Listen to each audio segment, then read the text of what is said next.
أما بعد فقد قال الله تعالى في القرآن العظيم وفي الفرقان المجيد بعد أعوذ بالله من الشيطان الرجيم بفضل بسم الله الرحمن الرحيم إن الدين عند الله الإسلام وما اختلف الذين أوتوا الكتاب إلا من بعد ما جاءهم العلم بغيا بينهم ومن يكفر بآيات الله فإن الله سريع الحساب صدق الله مولانا العظيم. புகழும் புகழ்ச்சியும் ஏக இறைவனாகிய அல்லாஹ்விற்கே உரித்தாகட்டுமாக. அவனுடைய சலாமும் சமாதானமும் கண்மணி நாயகம் ரசூலுல்லாஹி ஸல்லல்லாஹு அலைஹி வஸல்லம் அன்னவர்களின் மீதும் அன்னவர்களின் அடிச்சுவற்றினை பின்பற்றி வாழ்ந்து மறைந்த உத்தம சத்திய சஹாபாக்கள், தாபிஈகள், தபஅ தாபிஈகள், நாதாக்கள், ஷஹதாக்கள், சாலிஹீன்கள் இன்னும் நம் அனைவர் மீதும் என்றென்றும் நின்று நிலவட்டுமாக. ஆமீன். கண்ணியத்திற்குரியவர்களே, அல்லாஹ் சுப்ஹானஹு வ தஆலாவுடைய மாபெரும் வல்லமையினாலும் தனிப்பட்ட கிருபையினாலும் மூன்றாவது நாள் தராவீஹுடைய தொழுகையை தொழுதுவிட்டு அமரக்கூடிய பாக்கியத்தை நம் அனைவருக்கும் தந்தர் புரிந்திருக்கின்றார். அல்லாஹ்வுடைய கலாம் பேச்சான சூரத்துல் பக்ராவிற்கு பிறகு இருக்கக்கூடிய இரண்டாவது சூரா ஆல இம்ரான் நேற்று ஆரம்பிக்கப்பட்டு இன்று நிறைவு செய்யப்பட்டிருக்கிறது. இந்த சூராவில் அல்லாஹ் சுப்ஹானஹு வ தஆலா பல வசனங்களை, குறிப்பாக அல்லாஹ் சொல்லக்கூடிய வார்த்தை, என்னுடைய பிரியம் வேண்டும் என்று சொன்னால் நீங்கள் நபியை பின்பற்றுங்கள் என்று சொல்லக்கூடிய அந்த வசனங்கள், இந்த உம்மத் சிறந்த உம்மத். ஏன் சிறந்த உம்மத் என்று சொன்னால், நன்மை ஏவுகிறீர்கள், தீமையை தடுக்கிறீர்கள் என்ற இறை வசனம். இப்படி பல வசனங்களை அல்லாஹ் சுப்ஹானஹு வ தஆலா இந்த திருமறையில் சொல்லி காட்டுகிறான். இந்த சூறாவில் அந்த ஆயத்துக்களை எல்லாம் அல்லாஹ் உள்ளடக்கி இருக்கின்றான். ஆனால் இந்த சூறாவில் நாம் முக்கியமாக பார்க்க வேண்டிய ஒரு விஷயம் என்னவென்று சொன்னால், இன்று முதல் ரக்காயத்தில் அந்த ஆயத்தை, அந்த இறை வசனம் ஓதப்பட்டது. என்ன வசனம்? இன்ன தீன இன்தல்லாஹில் இஸ்லாம். அல்லாஹ் இஸ்லாத்தை பற்றி சொல்கிறான். அந்த இஸ்லாம் யாருடையது, யாரிடத்தில் வந்தது என்று சொல்லி காட்டுகிறான். நிச்சயமாக இன்ன தீன இன்தல்லாஹில் இஸ்லாம், இது என்னிடத்திலிருந்து வந்தது என்று அல்லாஹ் சொல்கிறான். தீனுல் இஸ்லாம் இருக்கிறது, அது அல்லாஹ்விடத்திலிருந்து வந்தது என்று அல்லாஹ் தன்னுடைய திருமறையில் சொல்லி காட்டுகிறான். அதே போன்று அல்லாஹ் சொல்லக்கூடிய வார்த்தை, நான் இந்த இஸ்லாத்தை பொருந்தி கொண்டேன் என்று சொல்கிறான். இன்னொரு இடத்தில் அல்லாஹ் சொல்லக்கூடிய வார்த்தை, அல் யௌம அக்மல்து லக்கும் தீனக்கும், இன்றைய தினம் உங்களுக்காக இந்த தீனுல் இஸ்லாத்தை முழுமைப்படுத்தி விட்டேன் என்று சொல்கிறான். அதை தொடர்ந்து சொல்லக்கூடிய வார்த்தை, வஅத்மம்து அலைக்கும் நிஅமதி, என்னுடைய அருட்கொடைகளை உங்கள் மீது நான் முழுமைப்படுத்தி விட்டேன், உங்கள் அருட்கொடை முழுவதும் உங்களிடத்தில் தந்து விட்டேன் என்று சொல்கிறான். அதை தொடர்ந்து சொல்லக்கூடிய வார்த்தை, வரதீது லக்குமுல் இஸ்லாம தீனா, இஸ்லாத்தை வாழ்க்கையின் நெறியாக, இஸ்லாமியர் மக்களுக்கு வாழ்க்கையின் நெறியாக இஸ்லாத்தை நான் பொருந்தி கொண்டேன் என்று சொல்கிறான். இஸ்லாம் என்ற தூய மார்க்கம் தான் அல்லாஹ்வால் ஏற்றுக்கொள்ளப்பட்ட ஒரு மார்க்கம், அல்லாஹ்விடத்திலிருந்து வந்த ஒரு மார்க்கம் இஸ்லாம். அந்த தீனுல் இஸ்லாத்தில் நாம் அமர்ந்திருக்கிறோம், நாம் இருக்கிறோம் என்று சொன்னால் அது அல்லாஹ்வுடைய பெரும் ஒரு பாக்கியம். இதற்காக வேண்டி நாம் அதிகம் அல்லாஹ்விடத்தில் நன்றி செலுத்த கடமைப்பட்டு இருக்கிறோம். எத்தனையோ மனிதர்கள், எத்தனையோ நல்லவர்கள், எந்த அளவிற்கு நல்லவர்கள் இஸ்லாத்திற்குள் வந்தால், ஈமான் மட்டும் அவரிடத்தில் இருந்தால் அவன் சொர்க்கவாதி என்று சொல்லும் அளவிற்கு நல்லவர்கள் எல்லாம் நம் முன்னால் வாழ்ந்து சென்றிருக்கிறார்கள். எவ்வளவோ வரலாற்று சுருக்கங்கள் இருக்கிறது. அந்த வரலாற்றுகளில் முதன்மையாக இருப்பவர்கள் நாம் எல்லோருக்கும் தெரியும். ஆசிரமம் என்று சொன்னாலே முதலாவது நமக்கு ஞாபகம் வருவது அன்னை தெரசா என்ற அந்த பெண்மணி தான். அந்த அளவிற்கு நல்லுள்ளம் கொண்டவர்கள் அந்த பெண்மணி. அவர்கள் ஒரு ஆசிரமத்தை நடத்தி வரக்கூடிய அந்த நிலையில், அந்த காலகட்டத்தில் பஞ்சாபுடைய சுற்றுலா துறையின் அமைச்சராக இருந்தவர் நவ்ஜோத் சிங் சித்து என்ற அந்த மனிதர். அதே போன்று முன்னாள் இந்திய கிரிக்கெட் வீரரும் அவர்தான். அந்த மனிதர் அந்த பெண்மணியை பார்த்து, அன்னை தெரசாவை அவர்களை பார்த்து, அவரிடம் வைத்திருந்த 10,000 ரூபாய் நன்கொடையாக கொடுக்க வேண்டும் என்ற எண்ணம் அந்த மனிதரிடத்தில் இருந்தது, நவ்ஜோத் சிங் என்பவரிடத்தில் இருந்தது. அதே போன்று நவ்ஜோத் சிங் என்ற மனிதர் அந்த அன்னை தெரசா இருக்கக்கூடிய அந்த இல்லத்திற்கு செல்கிறார்கள், அந்த ஆசிரமத்திற்கு செல்கிறார்கள். சென்று பார்த்தால் அவர்களை காணவில்லை. அங்கே இருப்பவர்களிடம் தன்னை அறிமுகப்படுத்திக் கொள்கிறார்கள், தான் யார் என்பதை. அதே போன்று தான் வந்த நோக்கத்தை சொல்கிறார்கள், நான் அன்னை தெரசாவை நான் பார்க்க வேண்டும், அவரிடத்தில் நான் வைத்திருக்கின்ற இந்த 10,000 ரூபாவை நன்கொடையாக கொடுக்க வேண்டும் என்பதாக. அந்த ஆசிரமத்தில் இருந்தவர்கள் சொல்கிறார்கள், இந்த இடத்தில் அந்த பெண்மணியை நீங்கள் பார்க்கலாம் என்று சொல்லும் பொழுது அந்த மனிதர் அந்த இடத்திற்கு செல்கிறார்கள். அந்த இடத்திற்கு சென்று பார்த்தால் மிகவும் நாற்றம், மிகவும் துர்நாற்றமாக இருக்கிறது. அங்கே ஒருவராலும் இருக்க முடியாது. ஆனால் அந்த இடத்தில் ஒரு பெண்மணி இருக்கிறார். யார்? அன்னை தெரசா. என்ன நாற்றம் என்று சொன்னால், ஒரு மனிதருக்கு உடல் முழுவதும் புண்ணாக இருக்கிறது, உடல் முழுவதும் காயங்களாக இருக்கிறது, சீல் சலவுமாக வடிகிறது. ஒரு தாய் தன் மகனுக்கு எப்படி சரி செய்து சுத்தம் செய்வாளோ, தன் மகனுக்கு ஏதாவது ஒரு காயம் ஏற்பட்டிருந்தால் அதை சரி செய்து சுத்தம் செய்வாளோ, அது போன்று அந்த பெண்மணி அந்த மனிதருக்கு சுத்தம் செய்து கொண்டிருந்தார்கள். அந்த மனிதருக்கும் அந்த பெண்மணிக்கும் எந்தவித கனெக்ஷன், எந்த ஒரு தொடர்பும் கிடையாது, சம்பந்தமே கிடையாது. இருந்தாலும் சுத்தம் செய்து கொண்டிருந்தார்கள். அந்த நவ்ஜோத் சிங் அங்கு சற்று நேரத்தில் தான் இருந்தார்கள். சிறிது நேரத்திற்கு பிறகு அங்கிருந்து வந்து வாந்தி எடுக்கிறார்கள். அந்த அளவிற்கு துர்நாற்றோட உச்சகட்டத்தில் அந்த மனிதர். ஆனால் அந்த மனிதருக்கு பக்கத்தில் அமர்ந்து அந்த அன்னை தெரசா சுத்தம் செய்து கொண்டிருந்தார்கள். பிறகு அந்த அன்னை தெரசா வந்து வருகிறார்கள். இந்த நவ்ஜோத் சிங் என்பவர் தன்னிடம் வைத்திருந்த அந்த 10,000 ரூபாய் கொடுக்கிறார்கள். தன்னை அறிமுகப்படுத்திக் கொண்டு, தான் வந்த நோக்கத்தை சொல்லிக் கொண்டு, தன்னிடம் வைத்திருந்த அந்த பணத்தை கொடுக்கிறார்கள்.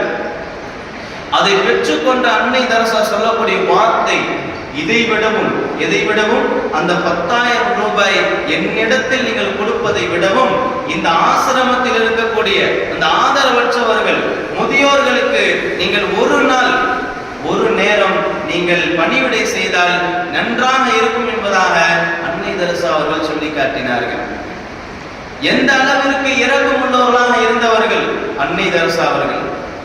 ஆனால் இந்த உலகத்தில் வாழ்கின்ற அந்த வாழ்க்கையில் நாம் இஸ்லாமாக இல்லை என்று சொன்னால், ஒரு இஸ்லாமியனாக ஒரு முஸ்லீமாக இல்லை என்று சொன்னால், நாம் செய்கின்ற ஒவ்வொரு அமலும், அதாவது ஒவ்வொரு நன்மையும் அதற்கான கூலி இந்த உலகத்திலேயே கிடைத்துவிடும். இங்கு சொல்ல வந்ததன் நோக்கம் என்னவென்று சொன்னால், எவ்வளவோ நல்லுள்ளம் கொண்டவர்கள், எந்த அளவிற்கு நம் மதத்தை விடவும் வேறு மதத்தில் இருப்பவர்கள், மாற்று மதத்தவர்கள் அவ்வளவு நல்லுள்ளம் கொண்டவர்களாக இருக்கிறார்கள். ஆனால் அவர்களிடத்தில் இருக்காத ஒன்று நம்மிடத்தில் இருக்கிறது. அது என்ன? ஆமனு, அல்லாஹ் சுப்ஹானஹு வ தஆலா சொல்லக்கூடிய வார்த்தை, நீங்கள் வெறுமனே நன்மை செய்யுங்கள் என்று சொல்லவில்லை. யா அய்யுஹல்லதீன ஆமனு வ அமிலுஸ் ஸாலிஹாத், நீங்கள் ஈமான் கொண்டு நற்செயல்கள் செய்யுங்கள் என்று அல்லாஹ் சொல்கிறார். வெறுமனே நன்மை செய்தால் எல்லோரும் சொர்க்கத்தை அடைந்து விடலாம். ஆனால் அல்லாஹ்விற்கு மிகவும் முக்கியமானது என்று சொன்னால் ஈமான் இருக்க வேண்டும், முஸ்லீமாக இருக்க வேண்டும். அல்லாஹ் சொல்கின்ற, அல்லாஹ்வால் ஏற்றுக்கொள்ளப்பட்ட அந்த தீனுல் இஸ்லாம், அதில் நிலைத்திருக்க வேண்டும். அதில் நிலைத்து இருந்து நாம் செய்யக்கூடிய ஒவ்வொரு அமலுக்கும் அதற்கான கூலி இந்த உலகத்திலும் சரி, நாளை மறுமையிலும் சரி அல்லாஹ்வால் பெற்றுத்தர முடியும். நாம் செய்கின்ற ஒவ்வொரு அமலும், நாம் இஸ்லாத்தில் இருந்து கொண்டு செய்கின்ற ஒவ்வொரு நற்செயல்கள் எல்லாம் இந்த உலகத்திலும் அதற்கான கூலியை நாம் அடைந்து கொள்ளலாம், நாளை மறுமையிலும் அதற்கான ஒரு அந்தஸ்தை அடைந்து கொள்ளலாம். அல்லாஹ் ரஹ்மான் தௌஃபீக் செய்வானாக. சஹாபாக்கள் அப்படித்தான் இருந்தார்கள். நமக்கு இஸ்லாம் என்று சொன்னால் என்ன என்று தெரிந்து விட்டது. ஆனால் இந்த இஸ்லாத்தில் இருக்கின்ற நாம், அந்த இஸ்லாம் எவ்வளவு முக்கியமானது என்பது நமக்கு தெரியாமல் போய்விட்டது. சஹாபாக்கள் அதை தெரிந்து கொண்டார்கள், அறிந்து கொண்டார்கள், அதன்படி வாழ்ந்தார்கள், நாளை மறுமையில் சிறந்த ஒரு அந்தஸ்தை பெற்றுக் கொண்டார்கள். நாம் இஸ்லாத்தை பற்றி தெரிய வேண்டும் என்று சொன்னால் சஹாபாக்களுடைய வரலாற்றை நாம் எடுத்து பார்க்க வேண்டும். அவருடைய அந்த சம்பவங்களை எல்லாம் எடுத்து பார்த்தோம் என்று சொன்னால் மிகவும் ஆச்சரியமாக இருக்கும், மிகவும் வியப்பிற்குள்ளாக இருக்கும். காரணம், அந்த அளவிற்கு அவர்கள் வாழ்ந்து சென்றார்கள். இன்று வரையிலும் இல்லை கியாமத் வரையிலும் அவருடைய சம்பவம், அவர்கள் செய்த அந்த நற்செயல்கள், அவர்கள் வாழ்ந்த இந்த வாழ்க்கையில் அவர் செய்கின்ற ஒவ்வொரு செயலையும் கியாமத் நாள் வரையிலும் சொல்லப்படுகிறது என்று சொன்னால் அது அவர்களுக்காக அல்லாஹ் கொடுத்த ஒரு மிகப்பெரிய ஒரு கண்ணியம். இஸ்லாத்தில் இருந்தால் மட்டும் கண்ணியம் என்பதைத்தான் அல்லாஹ் சொல்லி காட்டுகிறார். நாம் இஸ்லாத்தில் இருக்கக்கூடிய காலங்களில் எந்த அளவிற்கு நாம் உன்னதமாக இருக்கிறோமோ அதை விடவும் அதிகமானதாக அல்லாஹ் நமக்கு மதிப்பை கொடுப்பான், கண்ணியத்தை கொடுப்பான். அதை உணர்ந்தவர்கள் சஹாபாக்கள். எவ்வளவோ சம்பவங்களை நாம் முன்னிறுத்த முடியும், எத்தனையோ சஹாபிகளுடைய சம்பவங்களை நாம் முன்னிறுத்தி உதாரணமாக காட்ட முடியும். ஆனால் பலருக்கு தெரியாத, சிலருக்கு தெரிந்த ஒரு சஹாபியினுடைய சம்பவத்தை மட்டும் இங்கு நான் சொல்ல ஆசைப்படுகிறேன். யார் அந்த சஹாபி? ஹக்கீம் இப்னு ஹிஸாம் ரலியல்லாஹு அன்ஹு அவர்கள். அவர்களுடைய பெயர் நமக்கு எல்லோருக்கும் தெரியும். அவர் யார்? அன்னை ஹதீஜா ரலியல்லாஹு அன்ஹா அவர்களுடைய அண்ணன் மகன், சகோதரனுடைய மகன் தான் ஹக்கீம் இப்னு ஹிஸாம் ரலியல்லாஹு அன்ஹு அவர்கள். இந்த உலகத்தில் கிட்டத்தட்ட 120 ஆண்டு காலம் இந்த உலகத்தில் வாழ்ந்தார்கள்.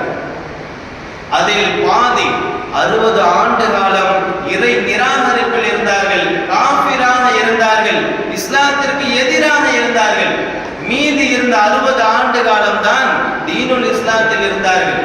இஸ்லாத்துடைய மதத்திற்கு வந்தார்கள், அந்த மார்க்கத்திற்குள் வந்தார்கள். பல போர்களுக்கு பிறகுதான் ஹக்கீம் இப்னு ஹிஸாம் ரலியல்லாஹு அன்ஹு வருகை தருகிறார்கள் இஸ்லாத்திற்கு. ஃபத்ஹி மக்கா, மக்கா வெற்றி கொள்ளப்படுகிறது. நபி ஸல்லல்லாஹு அலைஹி வஸல்லம் அவர்களால் மக்கா வெற்றி கொள்ளப்படுகிறது. அந்த சமயத்தில் இஸ்லாத்தை ஏற்றுக்கொள்வதற்காக வேண்டி ஹக்கீம் இப்னு ஹிஸாம் ரலியல்லாஹு அவர்கள் நபியிடத்தில் வருகிறார்கள். நபி ஸல்லல்லாஹு அலைஹி வஸல்லம் அவர்களிடத்தில் வந்து அவர்களுடைய திருக்கரத்தை பிடித்து ஆற தழுவி அழுது கேட்கிறார்கள், யா ரசூலல்லாஹ், நான் இஸ்லாத்திற்கு வருவதற்கு முன்னால் பல நல்லறங்களை செய்திருக்கிறேன், பல நன்மையான காரியங்கள் செய்திருக்கிறேன், அதுவெல்லாம் எனக்கு கிடைக்குமா? நான் இஸ்லாத்திற்கு வந்ததற்கு பிறகு நான் இஸ்லாத்திற்கு முன் செய்த அந்த நல்ல அமல்கள் எல்லாம் அதற்கான கூலி எனக்கு இஸ்லாத்திற்கு பின்னும் எனக்கு கிடைக்குமா என்பதாக அழுது கேட்கிறார்கள். காரணம், அந்த அளவிற்கு இஸ்லாத்திற்கு வருவதற்கு முன்பதாக பல நல்லறங்களை செய்தவர்கள் ஹக்கீம் இப்னு ஹிஸாம் ரலியல்லாஹு அன்ஹு அவர்கள். நபி ஸல்லல்லாஹு அலைஹி வஸல்லம் அவர்களுக்கு ஆறுதல் படுத்துகிறார்கள். ஆம், அதுவெல்லாம் உங்களுக்கு கிடைக்கும். நீங்கள் எப்பொழுது இஸ்லாத்திற்குள் வருகிறீர்களோ அப்பொழுதே அதை அனைத்தையும் அழைத்துக் கொண்டுதான் வருகிறீர்கள். எல்லா நன்மையும் உங்களுக்கு கிடைத்துவிடும் என்பதாக ஹக்கீம் இப்னு ஹிஸாம் ரலியல்லாஹு அன்ஹு அவர்களுக்கு நபி ஸல்லல்லாஹு அலைஹி வஸல்லம் அவர்கள் ஆறுதல் தெரிவித்தார்கள். அப்படி என்ன இஸ்லாத்திற்கு முன்னால் அவர்கள் செய்து விட்டார்கள்? அப்படி என்ன நன்மைகள் செய்து விட்டார்கள்? கிட்டத்தட்ட 100 ஒட்டகங்களை அறுத்து ஏழைகளுக்காக வேண்டி இறைச்சியாகவும் ஏழைகளுக்காக வேண்டி உணவாகவும் தந்தார்கள். இதெல்லாம் இஸ்லாத்திற்கு முன்பதாக. அதே போன்று 100 அடிமைகளை உரிமை விட்டார்கள். 100 அடிமைகளை விடுதலை செய்தார்கள். அந்த 100 அடிமைகளில் ஒரு அடிமை யார் என்று சொன்னால் ஸைத் இப்னு ஹாரிஸா ரலியல்லாஹு அவர்கள். ஸைத் இப்னு ஹாரிஸா ரலியல்லாஹு அவர்களை அன்னை ஹதீஜா ரலியல்லாஹு அன்ஹா அவர்களுக்கு அன்பளிப்பாக ஹக்கீம் இப்னு ஹிஸாம் ரலியல்லாஹு அவர்கள் வழங்கி இருந்தார்கள். இப்படிப்பட்ட இவர்களுக்கு கூட கிட்டத்தட்ட 100 அடிமைகளை அந்த ஹக்கீம் இப்னு ஹிஸாம் ரலியல்லாஹு அவர்கள் இஸ்லாத்திற்கு வருவதற்கு முன்பதாகவே உரிமை விட்டார்கள். இதை விடவும் மேலான ஒரு பொறுப்பை செய்தார்கள். என்ன பொறுப்பு என்று சொன்னால், மக்காவிற்கு அந்த ஹரமிற்கு வருகை தரக்கூடிய அந்த ஹாஜிகளுக்கு இலவசமாக உணவு தரக்கூடிய பொறுப்பை, உன்னதமான அந்த பொறுப்பை, உயர்தரமான அந்த பொறுப்பை செய்தார்கள் ஹக்கீம் இப்னு ஹிஸாம் ரலியல்லாஹு அவர்கள். இப்படிப்பட்ட நல்லறங்கள் எல்லாம் செய்தவர்கள் இஸ்லாத்திற்கு வந்ததற்கு பிறகும் அந்த நன்மைகள் எனக்கு கிடைக்குமா என்று கேட்க நபி அவர்கள் கிடைக்கும் என்றார்கள் என்று சொன்னால் நன்மையின் மீது அவர்கள் எவ்வளவு தேட்டமுடையவர்களாக இருந்திருப்பார்கள். இஸ்லாத்திற்கு வந்ததற்கு பிறகும் சாதாரணமான மனிதராக இருக்கவில்லை, எவ்வளவு செய்கின்ற ஒவ்வொரு அமலுக்கும் அல்லாஹ்விடத்தில் தனிப்பட்ட ஒரு அந்தஸ்து இருக்கிறது. ஒவ்வொரு அமலுக்கும் நாளை மறுமையில் தனிப்பட்ட ஒரு அந்தஸ்து இருக்கிறது. ஒவ்வொரு அமலும் நாளை மறுமையில் நாம் சொர்க்கத்தை தேடி தரும் என்பதை உணர்ந்தார்கள் சஹாபாக்கள். அதில் ஒருவர் தான் ஹக்கீம் இப்னு ஹிஸாம் ரலியல்லாஹு அவர்கள். இஸ்லாத்திற்கு வந்ததற்கு பிறகு தினமும் அழுது கொண்டே இருந்தார்கள், வருத்தப்பட்டு கொண்டே இருந்தார்கள். அவருடைய மகன் கேட்கிறார், ஏன் இவ்வளவு அழுகிறீர்கள், ஏன் இவ்வளவு வருத்தப்படுகிறீர்கள் என்று கேட்கும் பொழுது ஹக்கீம் இப்னு ஹிஸாம் ரலியல்லாஹு சொல்கிறார்கள், ஒன்றா இரண்டா மூன்றா இப்படி அடுக்கடுக்காக சொல்லிக் கொண்டே போகலாம். நான் அழுவதற்கு காரணம், அவர்கள் சொல்லக்கூடிய வார்த்தை, எதற்காக வேண்டி நான் அழுதேன்? முதலில் நான் இஸ்லாத்திற்கு தாமதமாக வந்துவிட்டேன், இஸ்லாத்திற்கு நான் முன்னாடியே வர இருந்திருக்கணும், தாமதமாக வந்துவிட்டேன். முன்கூட்டியே நான் இதில் இணைந்திருந்தால், இஸ்லாத்தின் பக்கம் நான் வந்திருந்தால் மகத்தான கூலியை நான் அடைந்திருப்பேன் என்று சொல்லிவிட்டு சொல்லக்கூடிய அந்த வார்த்தை நாம் எல்லோருக்கும் அது தேவைப்படும். என்ன வார்த்தை தெரியுமா? நான் இழந்த இந்த நன்மைகளை, இஸ்லாத்திற்கு வராமல் இருந்து இழந்த இந்த நன்மைகளை, இந்த பூமியை அனைத்தையும், இந்த பூமி முழுவதையும் சேர்த்து செலவழித்தாலும் கூட அதை நான் பெற்றுக்கொள்ள முடியாது என்று சொன்னார்கள். இந்த பூமி அனைத்தையும் செலவழித்தாலும் அவர்கள் இழந்த அந்த நன்மையை பெற்றுக்கொள்ள முடியாது என்பதாக ஹக்கீம் இப்னு ஹிஸாம் ரலியல்லாஹு அன்ஹு சொல்லி காட்டினார்கள். இதை விடவும் மேலாக அவர்கள் சொன்னார்கள், அவர்கள் இஸ்லாத்திற்கு வருவதற்கு முன்பதாக தான் பத்ர் போர் நடந்தது, உஹது போர் நடந்தது. இந்த இரண்டு போரிலும் இஸ்லாத்திற்கு எதிராகத்தான் அவர்கள் செயல்பட்டார்கள், இஸ்லாத்திற்கு எதிராகத்தான் போரிட்டார்கள். அவர்கள் அந்த போருக்கு பிறகு சொல்லக்கூடிய வார்த்தை என்ன தெரியுமா? அல்லாஹ் எனக்கு பத்ரிலும் அல்லாஹ் எனக்கு உஹதிலும் கொல்லப்படாமல் பாதுகாத்தான், கொல்லப்படாமல் பாதுகாத்தான். இந்த போரிற்கு பிறகு எனக்குள் நான் சொல்லிக் கொண்டேன், இனி நான் குறைஷிகளுக்கு உதவி செய்யக்கூடாது, இஸ்லாத்தை ஏற்றுக்கொள்ளாத, இஸ்லாத்திற்கு எதிராக இருக்கக்கூடிய அந்த குறைஷிகளுக்கு நான் உதவி செய்யக்கூடாது என்று எண்ணினேன். ஆனால் என்ன செய்வது? அவர்கள் இழுத்த அந்த இழுப்புக்கெல்லாம் நான் இசைந்தேன், வேறு வழி இல்லை, நானும் அதில் தான் இருக்கிறேன். நான் இஸ்லாத்திற்குள் வர வேண்டும் என்று என் மனம் நாடும் போதெல்லாம் என்னோடு இருக்கக்கூடிய அந்த குறைஷிகள், அந்த மேம்பட்ட மக்களை நான் பார்த்தேன். அவர்கள் அவருடைய கொள்கையில் பிடிப்பாக இருந்தார்கள், அதே போன்று மக்களிடத்தில் செல்வாக்குடன் இருந்தார்கள். நான் இஸ்லாத்திற்கு வர வேண்டும் என்று நினைக்கும் போதெல்லாம் இதைதான் என் தடுத்தது. மக்களிடத்தில் செல்வாக்கோடு இருந்தார்கள், தன்னுடைய கொள்கையில் பிடிப்பாக இருந்தார்கள்.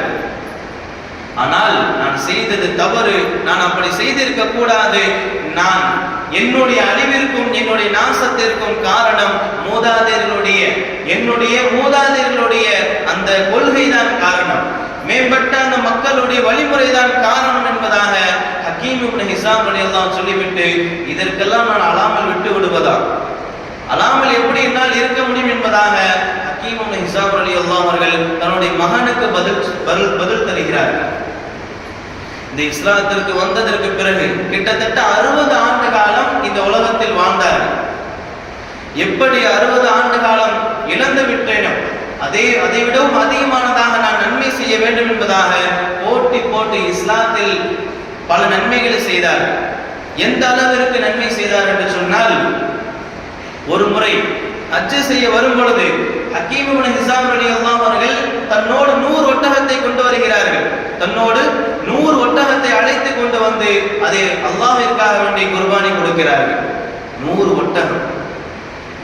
அதே போன்று ஒரு தடவை ஹஜ் செய்யும் பொழுது, ஹஜ்ஜுக்காக வேண்டி வரும் பொழுது தன்னோடு 100 அடிமைகளை அழைத்து வந்தார்கள். அந்த 100 அடிமைகளை அந்த இடத்திலே உரிமை விட்டார்கள். அந்த 100 அடிமைகளுடைய கழுத்துகளில் ஒரு வாசகம் பொறிக்கப்பட்டு இருக்கிறது. வெள்ளியாலான பட்டைகளால் பொறிக்கப்பட்ட ஒரு வாசகம். என்ன வாசகம்? அல்லாஹ்விற்காக வேண்டி ஹக்கீம் இப்னு ஹிஸாம் ரலியல்லாஹு அன்ஹு அவர்களால் விடுவிக்கப்பட்டவர்கள் என்பதாக அந்த வாசகம்.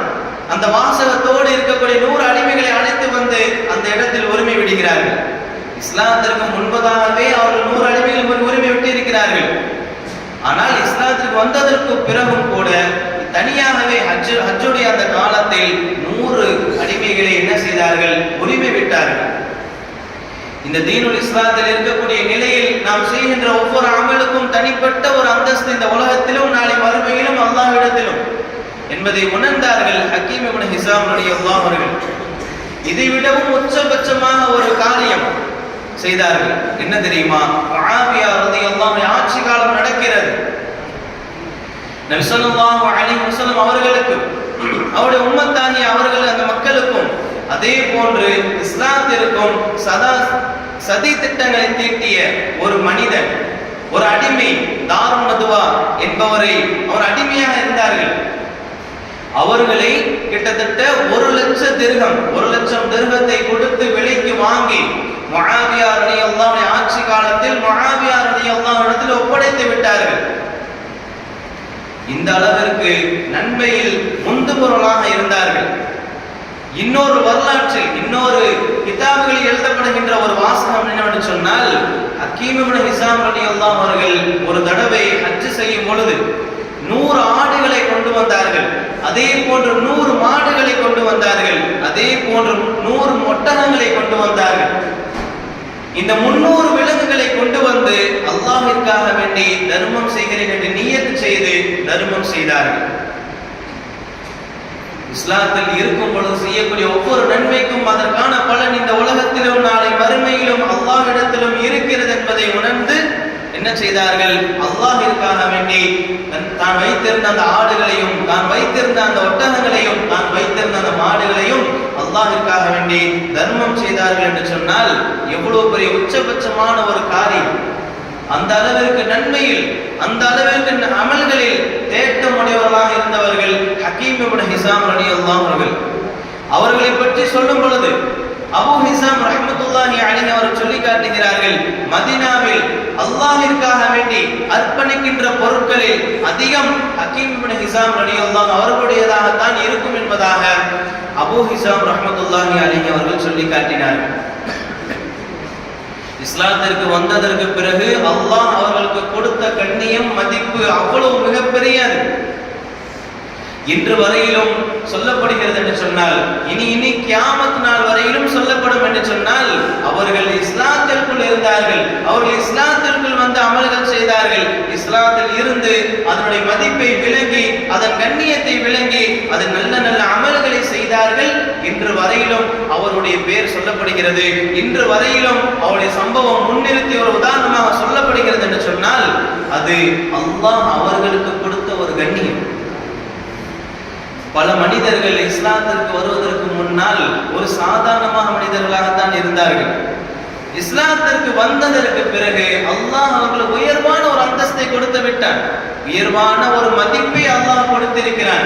எவ்வளவு உதாரணங்களை நாம் சொல்ல முடியும். ஹஸரத் உமர் ரலியல்லாஹு அவர்கள் எப்படிப்பட்டவர்களாக இருந்தார்கள்? இஸ்லாத்திற்கு வருவதற்கு முன்னால் முஸ்லிம்களுக்கு எதிராக இருந்தார்கள், நபி அவர்களை கொல்ல முயன்றார்கள். ஆனால் இஸ்லாத்திற்கு வந்ததற்கு பிறகு அல்லாஹ் அவர்கள் கொடுத்த ஒரு பெரிய கண்ணியம் என்னவென்று சொன்னால், இஸ்லாத்தின் 2வது கலீஃபா உமர் ரலியல்லாஹு அவர்கள் தான்.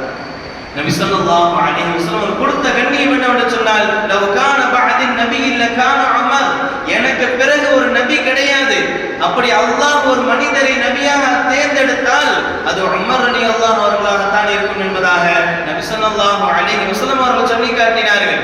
அதே போன்று ஹஸரத் உமர் ரலியல்லாஹு அவர்கள் ஒரு தெருவில் நடந்து சென்றால் ஷைத்தான் அந்த தெருவை விட்டு விரண்டோடி விடுவான், வேறு தெருவில் சென்று விடுவான் என்பதாக அவருடைய சம்பவங்களில் வருகிறது.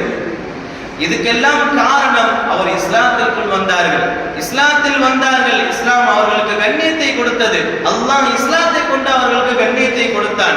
ஹஸரத் பிலால் ரலியல்லாஹு அன்ஹு அவர்களும் அதே போன்றுதான் அடிமையாக இருந்தார்கள், பிறகு ஒருங்கி விடப்பட்டார்கள், இஸ்லாத்திற்கு வந்தார்கள். இஸ்லாத்திற்கு வருவதற்கு முன் அடிமையாக இருந்தவர்கள் ஹஸரத் பிலால் ரலியல்லாஹு அன்ஹு அவர்கள். ஆனால் இஸ்லாத்திற்கு வந்ததற்கு பிறகு அல்லாஹ் அவர்களுக்கு கொடுத்த மிகப்பெரிய கிஃப்ட், மிகப்பெரிய கண்ணியம் என்னவென்று சொன்னால், இஸ்லாத்தில் முதல் முஅத்தின் அவர்தான். முதலில் பாங்கு சொல்லக்கூடிய அந்த பாக்கியத்தை கொடுத்தது அந்த இஸ்லாம் அவர்களுக்கு தான் கொடுத்தான் அல்லாஹ் சுப்ஹானஹு வ தஆலா. இன்று வரையும் கூட பல பள்ளிவாசல்களில் முஅத்தினாக பணிபுரிகின்றவர்களை என்ன சொல்கிறார்கள்? மோதினார் என்று சொல்வார்கள் ஒரு பக்கம், ஆனால் அதிகமாக சொல்லக்கூடிய வார்த்தை பிலால் சாப். இன்று வரையிலும் அவருடைய பெயர் வருகிறது என்று சொன்னால் முதல் முஅத்தினாக இஸ்லாம் அவர்களுக்கு கண்ணியத்தை கொடுத்தது. அதே போன்று நபி ஸல்லல்லாஹு அலைஹி வஸல்லம் அவர்கள் சொல்கிறார்கள், நான் சொர்க்கத்தில் பார்த்தேன், நான் சொர்க்கத்திற்கு சென்றேன், அங்கு உன்னுடைய காலடி சத்தத்தை நான் கேட்டேன் என்பதாக நபி ஸல்லல்லாஹு அலைஹி வஸல்லம் அவர்கள் கூறிய அந்த ஹதீஸ் புகாரி ஷரீஃபில் இடம் பெற்றிருக்கிறது. இந்த அளவிற்கு சஹாபாக்களை, ஒரு சாதா சீதாவான ஒரு மனிதரை இஸ்லாத்திற்கு வந்ததற்கு பிறகு இஸ்லாம் ஒரு கண்ணியத்தை கொடுத்திருக்கிறது என்று சொன்னால் அவர்கள் இஸ்லாத்திற்கு வந்தார்கள். அதே போன்று ஹாலித் இப்னு வலீத் ரலியல்லாஹு அவர்கள் இஸ்லாத்திற்கு வருவதற்கு முன்பதாக இஸ்லாத்திற்கு எதிராக போரிட்டவர்கள், முஸ்லிம்களுக்கு எதிராக போரிட்டவர்கள். ஆனால் இஸ்லாத்திற்கு வந்ததற்கு பிறகு அல்லாஹ் அவர்களுக்கு கொடுத்த ஒரு கண்ணியம் என்னவென்று சொன்னால், அவர் ஒரு போருக்கு செல்கிறார் என்று சொன்னார். ஒரு போருக்கு அந்த ஹாலித் இப்னு வலீத் ரலியல்லாஹு அவர்கள் படை தளபதியாக இருக்கிறார் என்று சொன்னால் அந்த போர் வெற்றியாகிவிடும். அல்லாஹ் கொடுத்த சிறப்பு. சஹாபாக்கள் எல்லாம் இவர் படை தளபதியாக வந்துவிட்டால் போதும், அல்லாஹ் வெற்றி கொடுத்துருவான், இவர் வந்துட்டாலே வெற்றி அடைஞ்சிடலாம் சொல்லி ஒரு நம்பிக்கை இருந்துச்சு. இந்த அளவிற்கு அல்லாஹ் கண்ணியத்தை கொடுத்தான். அதே போன்று நபி ஸல்லல்லாஹு அலைஹி வஸல்லம் அவர்கள் சொன்னார்கள், ஸைஃபும் மின் ஸுயூஃபில்லாஹ் என்று பட்ட பெயரால் அழைக்கப்பட்டார்கள். நபி ஸல்லல்லாஹு அலைஹி வஸல்லம் சொல்லக்கூடிய பெயர் ஸைஃபும் மின் ஸுயூஃபில்லாஹ், அல்லாஹ்வுடைய வாளில் இருந்த ஒரு வாள் என்பதாக ஹஸ்ரத் ஹாலித் இப்னு வலீத் ரலியல்லாஹு அன்ஹு அவர்களை நபி ஸல்லல்லாஹு அலைஹி வஸல்லம் அவர்கள் சொல்லி காட்டினார்கள் என்று சொன்னால், இஸ்லாம் அவ்வளவு கண்ணியப்படுத்துகிறது மனிதர்களை. ஒரு மனிதனை புனிதனாக ஆக்குவது இஸ்லாம் மட்டும்தான். நாம் இஸ்லாத்தில் இருக்கக்கூடிய காலமெல்லாம் அல்லாஹ் நமக்கு ஒரு தனிப்பட்ட கண்ணியத்தை கொடுப்பான். இந்த உலகத்தில் கொடுக்கவில்லை என்று சொன்னால் நாளை மறுமையில் அதற்கான கண்ணியத்தை அல்லாஹ் கொடுப்பான். எத்தனையோ மனிதர்களுக்கு அதைத்தான் செய்திருக்கிறான் அல்லாஹ் சுப்ஹானஹு வ தஆலா. இதற்கெல்லாம் காரணம் இஸ்லாம். இஸ்லாம் என்பது அல்லாஹ்விடத்திலிருந்து வந்தது என்பதாக அல்லாஹ் சுப்ஹானஹு வ தஆலா தன்னுடைய திருவசனத்தில் சொல்லி காட்டுகிறான். அந்த விஷயத்தில் நாம் கவனமாக இருக்க வேண்டும். நாம் என்ன பாக்கியம் செய்தோம் என்று தெரியவில்லை, அல்லாஹ் நமக்கு இஸ்லாத்தில் வைத்திருக்கிறான் என்று சொன்னால் அது அல்லாஹ் நமக்கு கொடுத்த ஒரு பெரிய ஒரு கிஃப்ட்.